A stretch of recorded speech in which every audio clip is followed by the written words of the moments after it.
Kung tayo ay polite sa mga strangers, kung tayo ay may inirereserbang good manners, good words sa mga boss sa opisina, sa mga customers ng ating negosyo, higit lalo dapat pinakamagaganda yung salita na binibitiwan sa mga miyembro ng pamilya.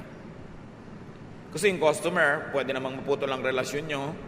Yung mga boss mo, mag-resign ka lang, hindi mo na boss yan, pero ang pamilya mo, pamilya forever. Kaya dapat maganda ang salita. Mabait. Hindi nakakagalit. Hindi nakakapagpalabas ng kabangisan ng kapwa, kundi nakakapagpalabas ng kanyang kabaitan.